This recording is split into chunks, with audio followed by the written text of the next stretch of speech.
Hey there, John Morris here, johnmorrisonline.com. Welcome back to another episode of the John Morris Show. So this was probably 3 years ago. It was right when sort of the first big adpocalypse hit, which I think has been a couple years ago now. And, I'm not one of these big YouTubers, with millions of subscribers and all that sort of thing. And, maybe you can relate to this a little bit, but the way I grew up, I never really caught any sort of break. That's never been something that has happened or that I ever imagined would or will happen for me. That's just not how I sort of approach things. And so I've always felt like I've had to sort of fight tooth and nail for everything that I've got in life. And YouTube really was no different for me. And so up to that point, I'd worked really, really hard on my channel just to get to a point where I was making even some decent ad revenue from it. And then sort of this YouTube adpocalypse thing happened and a bunch of advertisers left the platform. And I took a really big hit on my YouTube ad revenue. And it basically got cut in half. And I was at that point, it so happened that I was transitioning from doing more client work into doing more of YouTube and teaching and some of my own courses and so forth. And so I had ended relationships with a number of clients. I'd kind of felt comfortable doing that because the ad revenue had been building up. And so, teaching is ultimately what I enjoy and what I want to do. That's my passion. And so I sort of kind of took a risk in doing that. And then this adpocalypse happened right at that time. And it really put me in sort of a financial bind. I had to go back and start doing client work for a while just to be able to pay the bills and that sort of thing. And I think more than anything, it sort of killed my spirit. It demotivated me because it really frustrated me because I'd worked really hard to build up to that. And then all of a sudden it was sort of wiped out in one fell swoop on stuff that I really had nothing to do with. And it was a real wake-up call for me. And so in this episode, what I want to do, I want to talk about that and some of the things that I learned and discovered and changed as a result of that. And probably more than anything, if you're someone who's thinking about starting a YouTube channel or you've just started one and, you're trying to figure out exactly what to do and how to do it and all this sort of thing, and you see these big YouTubers out there like PewDiePie and Markiplier and some of these others, and you think to yourself, that's not something that I feel like I can do, or maybe it's something you don't want to do. I want to sort of make the point that you don't have to be a comedian or a gamer or act crazy on camera or even have millions and millions of subscribers to do well on YouTube. You don't have to try and force a personality. You can be who you are. You can be serious if that's who you are. You can be nice. You can be helpful. You can be all of those things and still do very well on YouTube. You just have to do it a little bit differently than what they do. And that's sort of what I learned and figured out. And that's what I want to show you how to do in this episode. So that's what we're going to get into. I always like to try and recommend a video that I think will help supplement what we're talking about in this one. And so today's recommended video actually comes from another YouTuber named Roberto Blake, who is, he has a couple 100,000 subscribers. He teaches a lot about different things you can do on YouTube and having success on YouTube. I watch his channel a lot. And he has a video that he released just a while back called How to Get Your First 100 Subscribers. And so I think that would be a really good supplement if you're thinking about getting on YouTube or just starting out, that you could, that'll be helpful for you. And so if you're watching on YouTube, I'll put a link in the button in the top right up here. You can click. If you're listening on the audio version, iTunes, Android, all that, you can go to the show notes page for this episode, which would be johnmorrisshow.com/311. I'll post a link to it there as well. But like I said, this whole situation that happened to me was sort of a wake-up call. And so what happened as a result of that is I dug very heavily into YouTube monetization. I started watching people like Roberto Blake and some of these other people that were talking about these things. And what I figured out is that there are actually, these aren't the only ways, but there are 7 sort of primary ways that you can make money on YouTube, that you can generate revenue. And, some of those, I think the big point here is some of those, I think there's, again, these aren't the only kinds of channels, but there are two sort of primary kinds of channels that are out there. And certain ways of monetizing those channels work better with one kind of channel versus the other. And so understanding what all of those different methods are, and then also what kind of channel they work best and what kind of channel you want to build, that is sort of what I figured out. And then over time have sort of methodically built out each one of those sort of streams of income around my YouTube channel. And as a result of that, my YouTube income is a lot more stable. It's not purely based on ad revenue. And I think maybe even more important, the growth curve of it and what I see for my future and continuing to do what I do, it's a lot better. It's better than it's ever been. So I want to share that with you.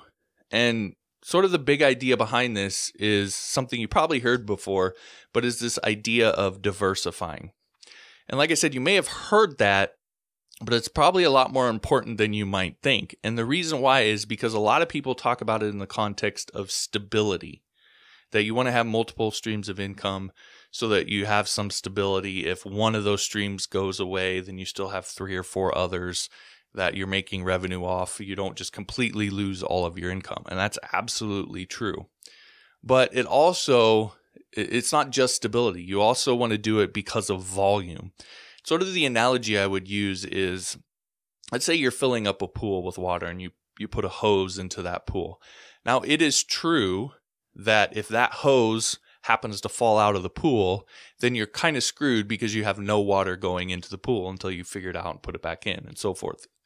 Whereas if you had 3 or 4 hoses all going into the pool and one fell out, yeah, that would suck, but you still have another 2 or 3 hoses that are filling the water or filling the pool with water. So it is more stable, but it also is about volume. Having 3 or 4 or 5 hoses all filling the same pool means the pool is going to fill up faster. You just have more volume than if you were to try and squeeze even more volume out of this one hose.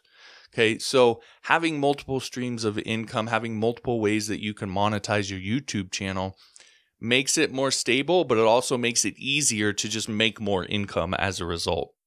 And one of the reasons why is because a lot of people in whatever market you happen to serve, when you do this, they'll want to consume what you have to offer in different ways. And so when you have different ways that they can do that, then you'll have certain people who may have not spent money with you in this format, but because you offer it in this format, then they will, right? And so again, it just helps to appeal more to more people, and having those multiple streams helps to make it so it's a lot easier to make more income off of even still a small channel.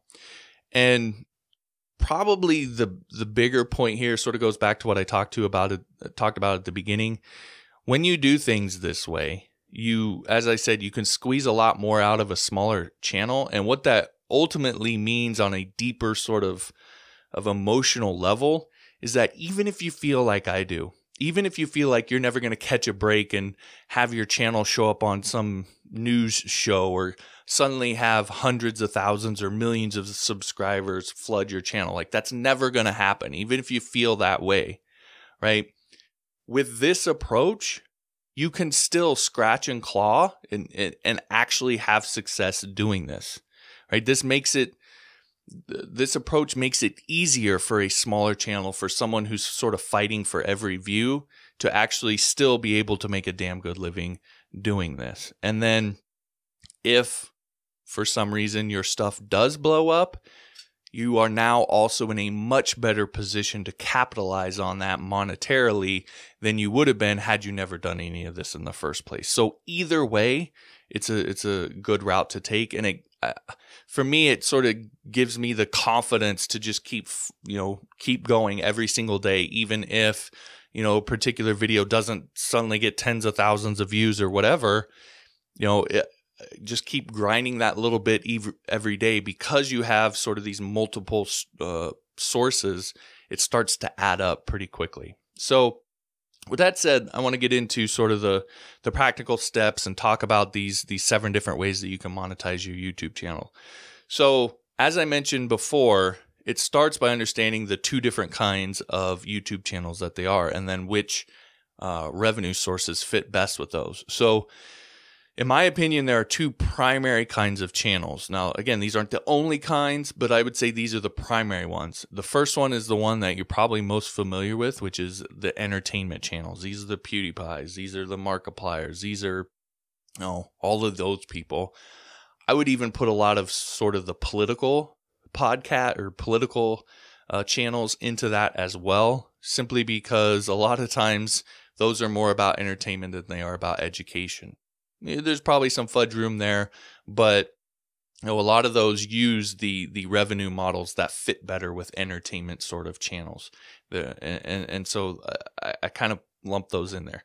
Regardless, you again have these entertainment channels. The big thing here is they're based off of numbers. The more views you get, that's ultimately what's going to drive revenue on your channel. On the other side, you have these more educational type channels, and educational type channels are more like what I do here.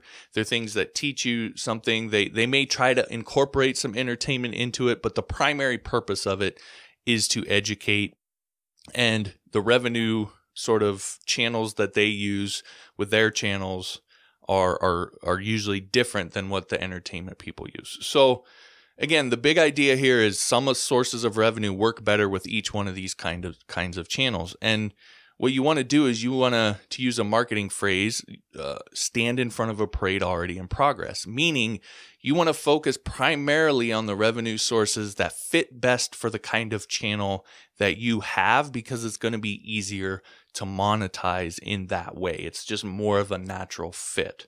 Okay, so the first thing is to decide or look at your channel and get clear on what kind of channel you want to have. You can have either one, but the way you run each one is a little bit different, okay?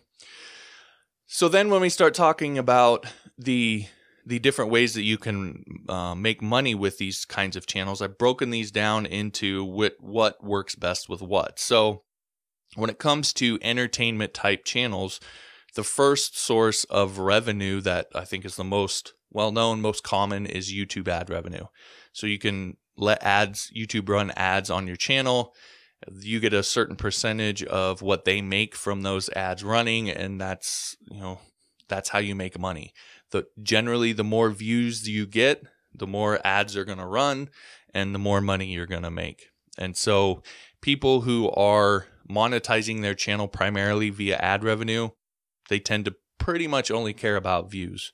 Now, watch time is a thing because that helps you get views, but mainly the way that they make money is off of their views and a little bit of watch time. So again, that's sort of the entertainment channels. You also can do sponsorships. So this is where you work with a particular advertiser. Instead of them going through Google, they're going to work directly with you. Oftentimes they want you to try and test the product and then talk about your own experience with it. So they will be willing to pay you more to do that than, say, you would get off of someone just running an ad who doesn't even know you through Google on your channel. So that's a fairly common thing that you'll see. This is a little less about views and your reputation matters a little bit more because you're going to be often recommending the product. And so if your audience doesn't trust you and you go about recommending anything that comes your way, then you're going to sort of lose that credibility. That loses the value of your opinion and your recommendation, and you'll ultimately make less as a result of that. The third one then, of course, is merchandise. Logan Paul and Jake Paul are pretty much notorious for this sort of thing.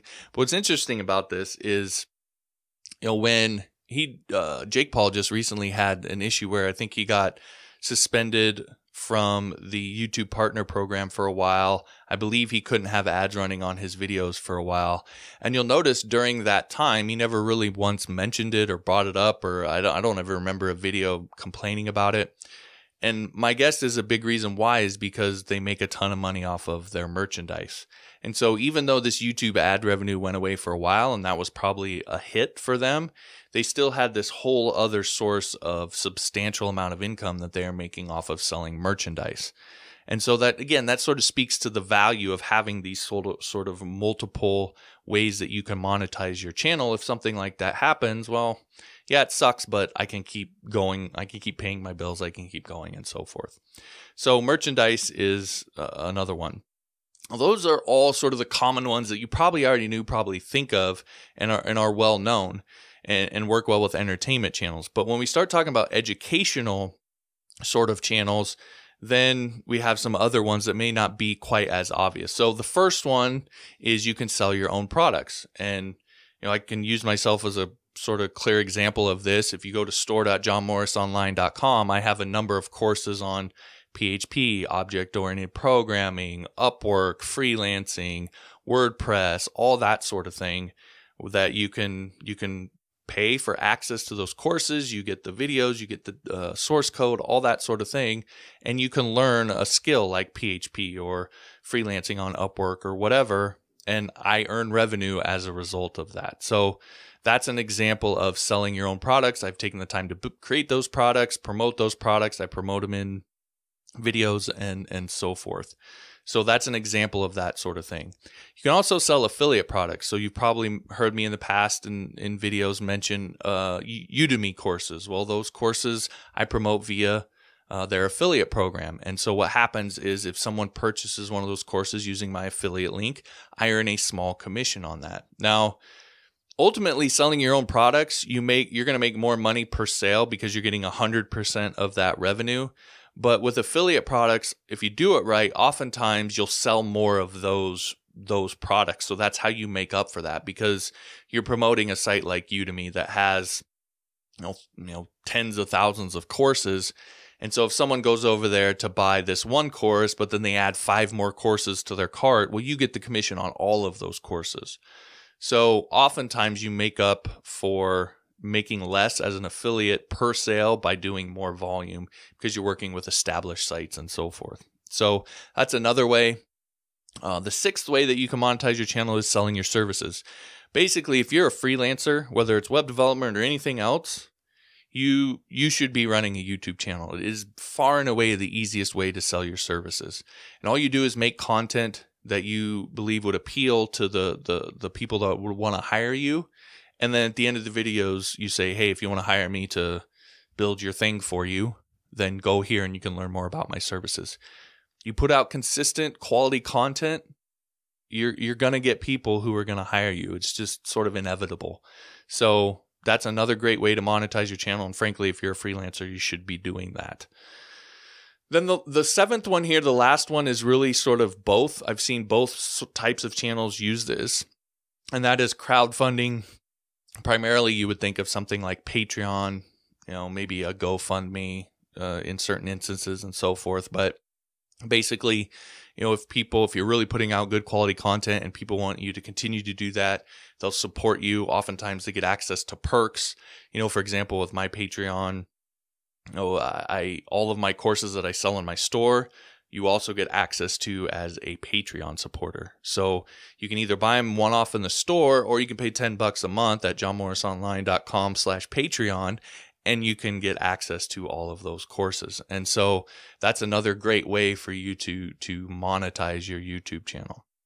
So those are the 7 different ways that you can monetize your YouTube channel. The thing to do is to decide or figure out what kind of channel you want to build, and then understand how to monetize it properly. The type of content you're going to create. I'm going to create educational content, for example, and then the different ways that fit best with monetizing that kind of channel, and really quickly roll out 3 to 4 streams of income that fit well with that kind of channel. So for example, if you're doing an educational kind of channel, you can start selling affiliate products today.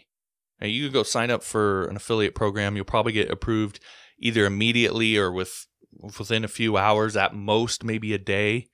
Get approved. You can start promoting those affiliate links right away. You can do that in no time. So that's one. If a lot of you watching this are freelancers or web developers who either you already have an Upwork profile, you already have a website where you're promoting your freelance services, or you very easily could set those things up within a day or two, right? So you could start promoting your services. So that's 2 streams of income. You could set up a Patreon in a matter of a few days. So that's 3. All you got to do for the YouTube ad revenue is click the button to allow them to run ads on your videos. So that's 4. So within a matter of, I would say at most a week, you could set up 4 different streams of income that you could start promoting in your videos. So that's the thing to do. And then from there, right, you could look at, okay, if I want to sell my own products, I got to take some time to sit down and create a course. And the thing about it, you don't have to create these 200, 300 lesson courses. You can do that if you want, but a lot of my courses are 10 to 11 lessons. I sell them for 10 to 20 bucks, and people get a lot out of them. They really enjoy the courses, and I make decent money selling those courses. So you don't have to just create these massive courses and fall into that sort of trap. But again, you could probably create a course of some kind within a month or 2, and now you're looking at 5 of the 7 different sources of revenue that you're tapping into. If you wanted to get into sponsorships and merchandise, you could certainly do that. But the thing to do is know what kind of channel you want to create, and then quickly roll out those streams and get them set it up and start promoting them and start building them so you can start building some of that momentum. And then on top of that, develop a pattern for how you promote them in your videos. Come up with sort of a set way that you do it, or a couple set different ways that you're going to promote them in your videos so that you do it on a consistent basis. So for example, when it comes to this particular video, I would say if you got value from this video, then I want to ask you to consider to become a supporting listener over on Patreon at johnmorrisonline.com/Patreon. Not only are you going to help me to continue to put out these videos for you, to put out this information, share everything that I learn with you, but you're also going to get access to, like I said, all of the courses that you could normally buy in my store. You just get them as a Patreon supporter. So PHP 101, my object-oriented programming course, my login script course, my Upwork 101 course, my freelancing course. You get access to all of that. Source code from YouTube videos, calendar script, a whole bunch of other things, a bunch of stuff that isn't even available anywhere else. Plus, you're going to get access to all of the future courses that I do. So, for example, this month, I'm going to be releasing another WordPress course where I'm going to be building a kind of SEO plugin. And, 3 of the top 10 WordPress plugins in the WordPress repository, 3 of the most popular, are SEO-related plugins.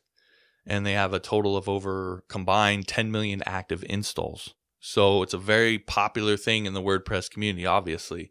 So I'm going to, again, show you how to build a plugin like that. So again, I'm going to be releasing that course this month. I'll certainly do a launch where you can buy it one-off, but as a Patreon supporter, you'll just get it along with all of my past courses. So that's the advantage. That's the deal of doing that. Again, you can learn more about that at johnmorrisonline.com/Patreon.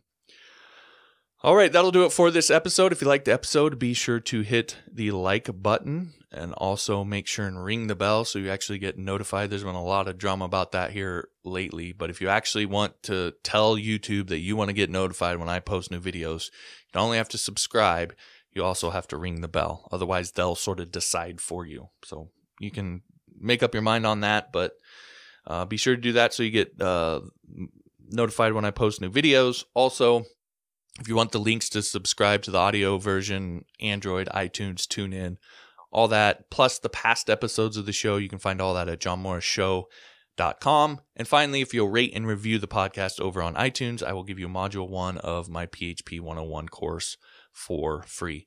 All the details on how to do that and how to get that free module, you can find at johnmorrisshow.com. Just click on the Start Here link at the top. All right, thanks for listening. We'll talk to you next time.